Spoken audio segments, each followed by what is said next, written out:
punching it into the end zone once you get inside the 10-yard line is something that every team struggles with. This video is going to take an in-depth look at 2 different concepts that you can use to give easy reads to your quarterback, make sure somebody gets open, and limit mental mistakes. So as usual, let's take a look at the diagrams first, and then we'll get into the all-22 film.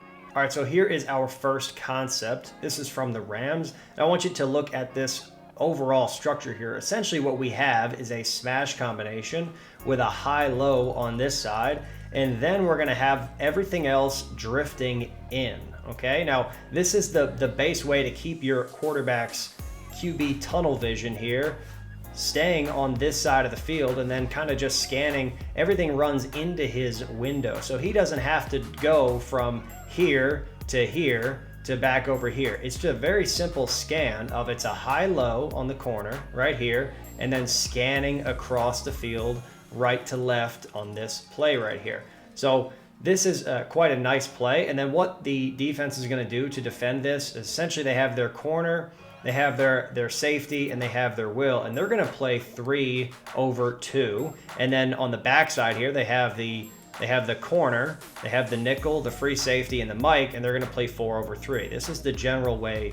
that defenses like to play. They always want to have a numbers advantage, 3 over 2, and then 4 over 3. So this is the way they can get a triangle coverage, right? 1 here, 1 here, and 1 here. That's the triangle coverage on this side. And then when they have the 4 over 3, they get the box coverage, okay? So they have these 4 always going to be bracketing whoever we have here. So the way that this actually plays out, the corner is going to be bailing, okay? He's going to be bailing here, and then we have the safety who's going to match 1 vertical. Once we have somebody threaten the flats, the corner has to stay on it, and this is where it's very important that he presses upfield just enough and then breaks out. If he goes out immediately, then it's too obvious, and the corner doesn't really get caught in this no man's land, especially when we're actually running this from the 5-yard line, which is what they do. Okay, huddle just doesn't allow me to draw this from the 5, but enough of a vertical press while still stemming outside and then breaking is going to get this corner to kind of settle a little bit, right? He's going to be enough to take away the underneath and try to be enough to take away this deep, and then the safety is going to have to match 1 vertical, or essentially at this point it becomes 2 vertical, because right now this is the number 1 receiver, right? But then and this is the number 2, but once they cross like this becomes the new number 1, and then the X becomes the new number 2. So safety is going to take 2 vertical in this case. This guy corner is going to be responsible for the flats here, and then the will is going to be drifting over in case anything works back in. He is going to be this part of that triangle, right? Corner's taking this part, safety is going to be taking this part, and the will is going to be right in here. Okay, so that's what they want to create there. And then on the backside, I actually really like this concept right here. So this is a little bit of a bow concept that they have. So if they want to go to this, they could. Okay, and then they probably would have the ability to end up working back out. But at the snap, you'll see it in the film, this guy just bails out completely, right? He's going to play outside leverage. He's going to take away the fade. So they're eliminating that, and then everything else can be worked inside, and they have guys inside to handle this. Okay, now progression-wise from the quarterback, if we go 1 to 2, all right, if neither of these are going to be open, we know in this defense here that our number 3 receiver working up and trying to get over to the back of the end zone, really. But when it's this far away, he's not going to be able to get to the back of the end zone. He's just going to work past the goal line. Okay, but he's going to be working over this Mike. So if we like that matchup, we also have the ability to take this. But the eyes have to be in this direction first. Otherwise, this will can kind of drift off and play this 3, okay? But if that occurs, right, we always have everything working into the window. So we have this over route here, we have this dig, everything is working into the quarterback's vision to make this really easy. So now let's go ahead and take a look at the actual film so we can see how this plays out and why this is such a simple read for the quarterback. All right, now we're gonna start this with this view here because I really wanna point this out. I want you to look at the tempo here. So everybody jogs up to the line, offensive line gets set, 1 word, boom. Okay, this is really high-level football here. For you to be able to have a tempo change like this, especially in the red zone, when these guys are trying to communicate, right? Everybody's in the process of communicating, and then we get the ball snapped. So we limit the communication that the defense has, right? This is pretty significant right here. Now let's go ahead and take a look at how this concept actually plays out. So what we have is the inside stem. Now he has to put a move at this point, right? It's got to be either I can win here or I can win here, okay? It has to be both of them, because if not, this play is not going to work. So he's got a nice little wiggle at the top of his route. He breaks and runs for the corner. Okay, so that's where the ball actually goes. But I want you to also pay attention to this right here. He's going to stem vertical for a few yards first. He gains width, but he's still stemming vertical. And that's going to make sure that this corner doesn't immediately know that he's going to the flats, right? Because if he immediately goes down here, then this corner has the ability to play some mind games and bail a little bit more, knowing that he can just crash down.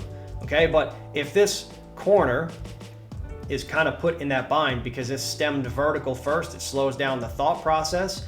Now it makes the job a little bit easier for the quarterback. Okay, so it's a high-low on this corner, really. So then in this case, he stays down. We're able to fire this on rhythm.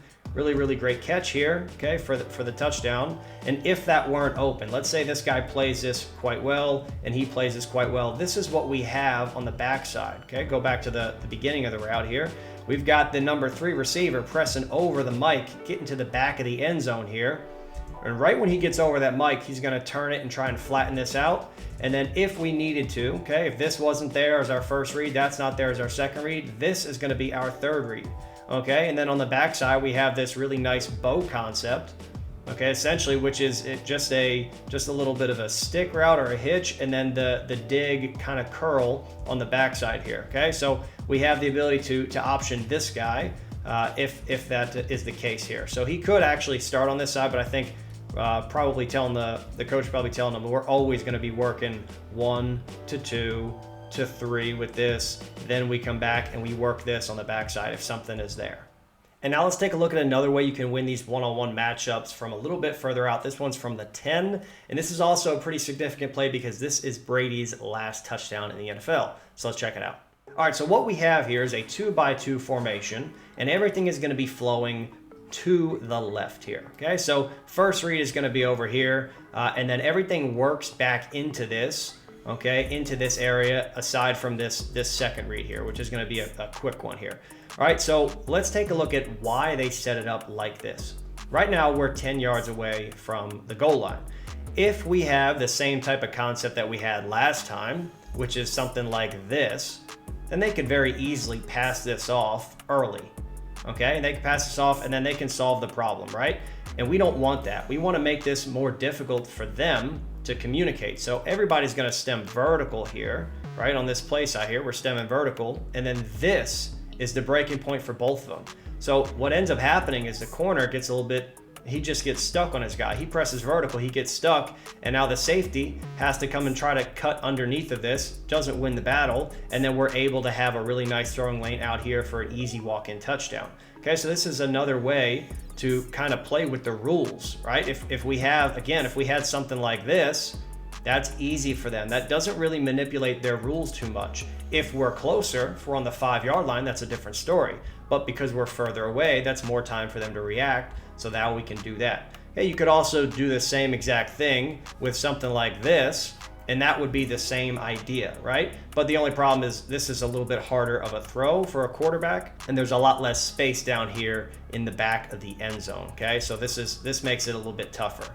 Now, if we don't like that, we just come to our next read. So if this isn't there, we look inside quickly. If that's not there, I'm sure this is probably just a very quick peek. If it's there, we can rifle it in. If not, we go 3 to 4 to 5. We're just working across the field here, okay? So it's 1, 2, 3, 4, 5, right? Just left to right in this case. And what they do on this, they actually have this be a kind of a reverse whip. He's going to break and run the out, and then he's going to work back in. So this is a way, okay, to make sure that we have something that's going to be open. It's a double move, and he has time to make this because he's the fourth read. He's not going to be the first read. So we drop back, we take a look at this. If that's not there, we can scan across, and then we have the ability to fire this in late. And the last thing that I want to talk about with this is the protection. So normally, you would slide away from the quarterback's first read, but they actually slide to the quarterback's first read, right? They're sliding to the left here, and they're playing man, okay, or they're blocking man on the backside. Now, why do they do this? Well, it's because this guy is a stud. He is their best rusher, and if they leave a one-on-one situation, maybe he makes this. Okay, so we can just slide to that guy, right? Adjust the protection, slide to that guy. Everything is still picked up. You can have your running back check backers inside out. Okay, so if this guy pressures off the edge, running back would stay in, and then you would eliminate your third read here. Okay, or if we get pressure from the mic, we would just have the running back stay in. Okay, or we probably, maybe the other solution for that is he's automatically releasing and we just get to our check down faster. Maybe there's a sight adjustment. If this guy pressures, we just have a quicker boom, quick slant here that we can take, and that would just be a sight adjustment that they have built into their offense. I'm not sure what they have, but there would be a solution built in for that. All right, and now let's watch Brady throw his last touchdown. All right, let's take a look at this right here. So they're gonna have this dig, or kind of a very aggressive post, okay, but essentially right at this breaking point, he's just run into daylight. He's going to break and run in, and then we have the ability to rip that in if it's there, okay, and then we have this as the first read right in here. That's going to be our second read, and this break is going to be underneath this break, okay, and this is also before the goal line. He's just going to make sure that he wins afterwards and gets vertical upfield and gets closer to the goal line with this route. Running back is going to be our third read right in here. Okay, then we have this little reverse whip. Okay, that's going to be our fourth read. And then the dig on the backside is going to be the fifth read for this. Now I want you to pay attention to this mesh right here. So these guys are about even. Okay, both a little bit of a hesitation right here. He's going to work in. That's going to grab this corner. He stays with him. And now the safety has to work over the top. So this is kind of a pick play, but it's downfield. Okay, now this is easy to complete right now. And if this underneath defender flies out, that's why we have the running back working over here into the flats. And again, if this mic chases, that's why we have this working back underneath in here. So there's just a lot of built-in solutions to all the if-then statements that can occur. And luckily we're able to just take the first read. That makes everything a lot easier when your quarterback can just take the first read. All right, and then we walk in for the easy touchdown here, okay?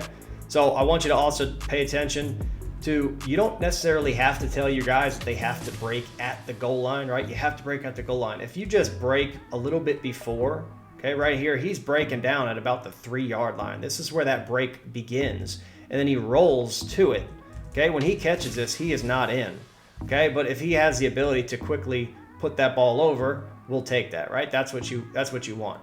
Now let's go ahead and take a look at the protection, because this is their best player, right? That's their best pass rusher. So what they're gonna say is, yeah, we're not allowing just a pure one-on-one here. We're gonna slide to this here and give a little bit of help in case it's needed, okay? In case that help is needed, we can take that. Ends up being a one-on-one anyways, but they're just making sure that if they have something like this, they're gonna have a solution built in for it. And then we're man on the backside.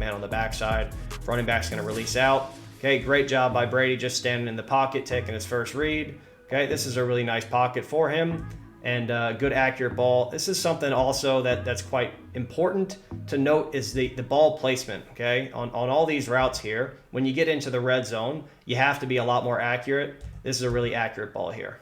All right, so there you have it. You have two different ways that you can punch the ball in if you can't run the ball when you get into the red zone. Now, these are two different concepts with very similar strategies. Essentially, you have the one read on one side of the field, and then everything is going to be flowing into it, right? So you want to put somebody in a bind, and then if that's not there, then everything else is flowing back into it. So it's a very easy read for a quarterback. And obviously, you want to be able to run the ball when you get into the red zone here. This is what winning teams do. And there's a lot of different plays that you can use for that, okay? You can use your inside zone. You can use outside zone, power. One of my favorites is going to be duo. We have a video on all of those, so check those ones out, and I'll see you guys in the next one.